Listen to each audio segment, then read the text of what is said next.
England और पाकिस्तान के बीच होने वाला आज का यह आईसीसी मेंस टी20 वर्ल्ड कप 2026 का सुपर 8 मैच, जो कि सुपर 8 के अंदर इन्हीं दोनों टीमों का अगर हम बात करें तो ये दूसरा मैच होगा। जबकि इंग्लैंड की टीम ने अपना पहला मैच श्रीलंका को हरा करके बड़ी आसानी से जीत लिया। वहीं पर जो पाकिस्तान का मैच शेड्यूल था वो बारिश में धुल गया। आर प्रेमदासा स्टेडियम पर वो होना था, लेकिन आज का मैच जो पल्ले केले के मैदान पर खेला जाएगा, वहीं पर अगर हम बात करें तो सुपर 8 के अपना पहला मैच इंग्लैंड की टीम खेली और श्रीलंका को हरा करके यहाँ पर पहुंची है। दोबारा इसी मैदान पर खेलेगी तो उनके पास निश्चित तौर पर एक एडेड एडवांटेज होगा, जो कि निश्चित तौर पर पाकिस्तान के पास होगा नहीं। लेकिन साथ ही साथ पाकिस्तान की टीम के पास वो हथियार है स्पिन आक्रमण के तौर पर, जिसके दम पर इंग्लैंड की टीम ने पिछला वाला मैच इसी मैदान पर जीता।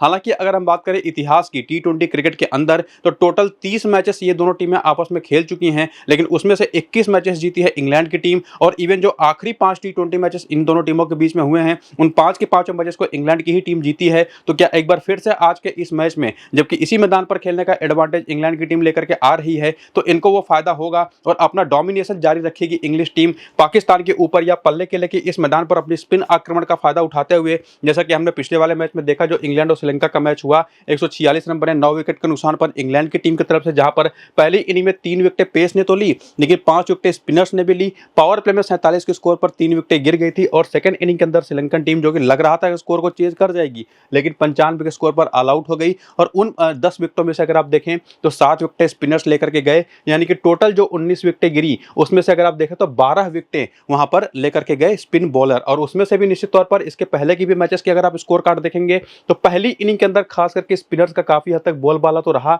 सेकंड इनिंग के अंदर भी जिस टीम के पास अच्छी स्पिन क्वालिटी है, उसने विकेटें काफी हद तक निकाली। तो ना सिर्फ पिछले मैच में, बल्कि इसके पहले वाले मैचेस में भी इस पल्ले केले के मैदान पर, जहां पर बैटिंग कंडीशन कंपैरेटिवली बाकी मैदानों से ज्यादा बेहतर थी, लेकिन स्पिनर्स ने विकेटें यहां पर चटकाई। और इन चारों मैचेस में स्पिन को टोटल 32 विकेटें अभी तक मिल चुकी है, जबकि तेज गेंदबाजों को केवल 18 विकेटें, 32 में से 19 पहली इनिंग में, 13 सेकंड इनिंग में, और पेसर्स को 18 में से 11 पहली इनिंग में, 7 से विकेटें सेकंड इनिंग में। और पिछले अगर आप 14 मैचों का इतिहास देखें तो 8 बार बैटिंग सेकंड करने वाली टीम यहां पर मैचेस जीती है। लेकिन निश्चित तौर पर अब यहां पर बैटिंग सेकंड करना उतना आसान होने वाला नहीं है। स्पेसिफिकली अगर मैं बात करूं तो पाकिस्तान की स्पिन अटैक के सामने इंग्लैंड का भी स्पिन अटैक काफी अच्छा है, लेकिन पाकिस्तान के पास निश्चित तौर पर उस्मान तारिक जैसा जो हथियार है वो काफी हद तक आज के इस मैच में काम आएगा। पिच की पिक्चर और बाउंड्री डायमेंशन तो आप देख ही पा रहे हैं। तो ओवरऑल अगर हम बात करें तो कंक्लूजन यही बनता है कि जो भी टीम टॉस जीतेगी, मेरे हिसाब से पहले बैटिंग करने जाएगी। और अगर हम बात करें खास करके आज के मैच की, तो पिछला तो जो मैच हुआ वो तो शाम को 3 बजे से हुआ था, लेकिन इसके अलावा भी अगर हम बात करें तो 2 मैचेस यहाँ पर शाम को 7 बजे हो चुके हैं।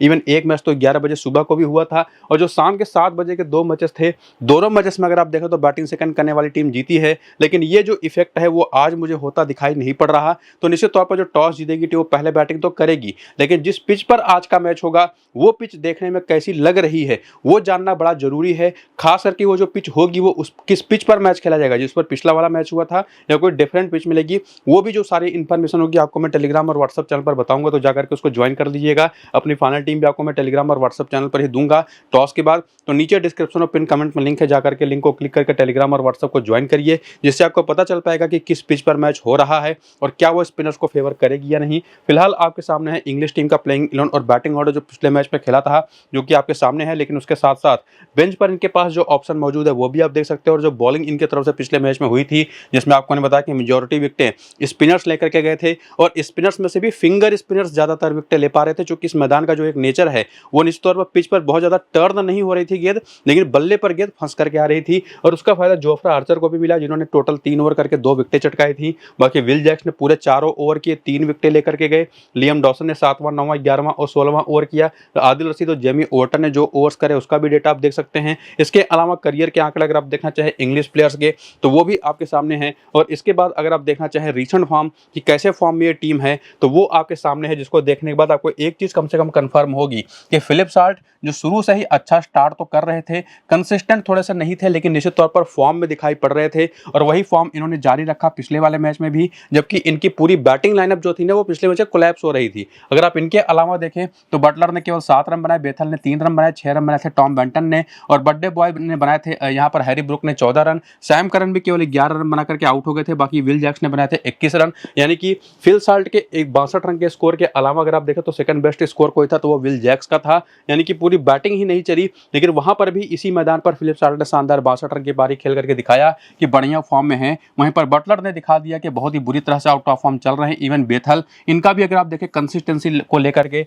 बिल्कुल भी भरोसा आप कर नहीं सकते। इवन टॉम बेंटन, इन्होंने भी बीच बीच में कुछ कुछ अच्छी पारियां खेली हैं, लेकिन वही प्रॉब्लम कंसिस्टेंसी को लेकर के और स्पिन खेलने की जो इनकी इनएबिलिटी है उसको लेकर के निश्चित तौर पर इन्होंने दिखाया कि स्पिन बहुत अच्छा खेलते नहीं। हैरी ब्रूक भी बहुत अच्छे फॉर्म में दिखाई पड़े नहीं हैं। सैम करन जरूर पिछले मैच में तो इनको बॉलिंग भी नहीं मिली, वरना ओवरऑल अगर आप देखें तो परफॉर्म बेटर इन्होंने किया है इस टूर्नामेंट के अंदर। इवन विल जैक्स ने भी, जो कि कई बार तो मैन ऑफ द मैच भी अब हो चुके हैं निश्चित तौर पर, और ओवरऑल एज अ ऑलराउंडर काफी बड़ी भूमिका निभा चुके हैं अपनी टीम के लिए अभी तक। पिछले मैच में भी 3 विकेट लिया। बाकी लियम डॉसन ने भी अभी तक के जो कुल मिलाकर के टोटल 5 मैचेस खेले 6 विकेट ले चुके हैं। स्पिन होते विकेट पर काफी इंपॉर्टेंट हो जाते हैं। बाकी जेमी ओवर्टन ने भी बढ़िया बॉलिंग करी है। इवन जोफ्रा आर्चर ने काफी कमाल की बॉलिंग करी है। तो ओवरऑल जो कंक्लूजन बनता है, इवन आदिल रशीद ने भी पिछले मैच में इसी मैदान पर 2 विकेटें ली। ओवरऑल भी काफी शानदार फॉर्म में है। तो बॉलिंग तो इनकी जबरदस्त फॉर्म में दिखाई पड़ी है, लेकिन इनकी बैटिंग उसने इस टीम को लेट डाउन किया है और कई बार हारते हारते मैचेस में टीम जीती तो जरूर है, लेकिन निश्चित तौर पर हार में इनके जो सबसे बड़ा रीजन रहा है, जो बाकी मैचेस से टीम हारी है, उसमें इनकी बैटिंग का ही सबसे बड़ा रोल रहा है।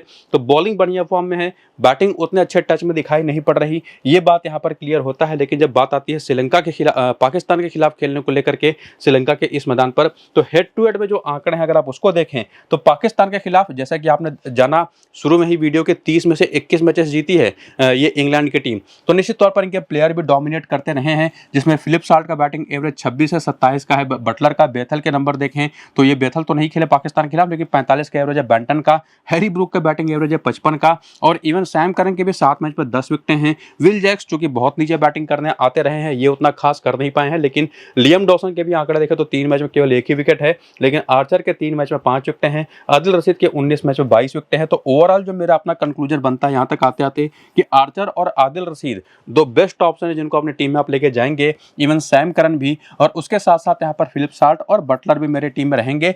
बाकी ये जो नीचे के तीनों बैटर्स हैं, इसमें से भी आप चाहें तो किसी एक को ट्राई कर सकते हैं, लेकिन उसमें निश्चित तौर पर आपको बॉलिंग को थोड़ा सा लेकर के कॉम्प्रोमाइज करना पड़ेगा। लेकिन अगर सेकेंड इनिंग की बॉलिंग हो गई तो निश्चित तौर पर वहां पर लियम डॉसन भी एक इंपॉर्टेंट पिक होंगे। और अगर आप एकदम सेफ जाना चाहते हैं तो वहां पर आप विल जैक्स को भी लेके जा सकते हैं, क्योंकि बैटिंग तो विल जैक्स की आनी है, ये बात काफी हद तक पक्के तौर पर आप कह सकते हैं। क्योंकि स्पिन अटैक जो है पाकिस्तान की टीम के पास वो काफी बढ़िया है। बाकी इसी मैदान पर जैसा आपको मैं बता भी चुका हूं कि ये जो इंग्लिश टीम है पिछला वाला मैच खेल करके जीत करके यहाँ पर पहुंची है, जिसमें बटलर के आंकड़े तो इस मैदान पर 4 मैच में बहुत ही खराब है, लेकिन 62 रन इसी मैदान पर फिलिप साल्ट ने बनाया। और जो पिछले मैच की स्कोरिंग रही थी जिसमें बॉलिंग ने डोमिनेशन किया, वो आपको यहाँ पर देखने को मिलेगा। बाकी वीकनेसेस अगर आप देखने आए प्लेयर बैटल में तो सभी को पता है कि अभी रिसेंट टाइम में जितनी भी टीमें हैं, स्पिन कोई भी अच्छा नहीं खेलता, इंग्लिश टीम उसमें से काफी आगे नजर आती है।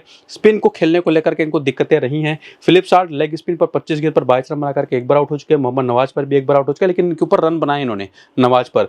बाकी शादाब खान पर भी एक बार सस्ते में विकेट दे चुके हैं। बाकी शाहीन शाह, शादाब खान, जोश बटलर को डोमिनेट करते रहे हैं। बाकी टॉम बेंटन की बात करें तो शादाब खान पर ये भी 2 बार सस्ते में आउट हो चुके हैं लेग स्पिन पर ओवरऑल आंकड़े, और शाहीन शाह पर भी इनके आंकड़े खराब रहे हैं। और उसके बाद विल जैक्स और सैम करन के नंबर्स भी आप देखें तो वही एकमात्र आपको जो कंक्लूजन दिखाई पड़ेगा कि right arm off spin bowling, leg spin bowling, उसके खिलाफ ये टीम काफी कमजोर रही है। लेफ्ट आर्म ऑर्थोडॉक्स फिर भी ये लोग ठीक ठाक खेल जाते हैं।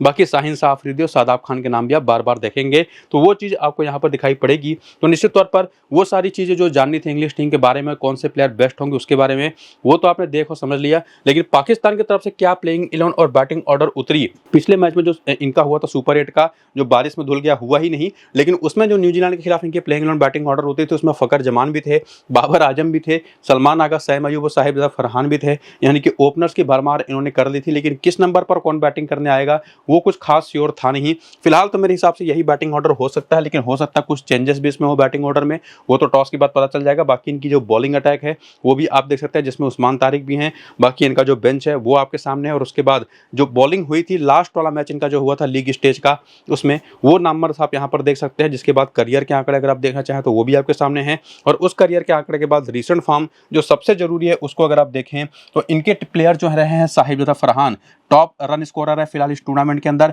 और काफी बढ़िया फॉर्म में दिखाई पड़े हैं। सोन नाबाद की बारी पिछले मैच में भी खेली थी, लेकिन इनकी पारियां वही कुछ कमजोर बॉलिंग अटैक के खिलाफ ही आई हैं।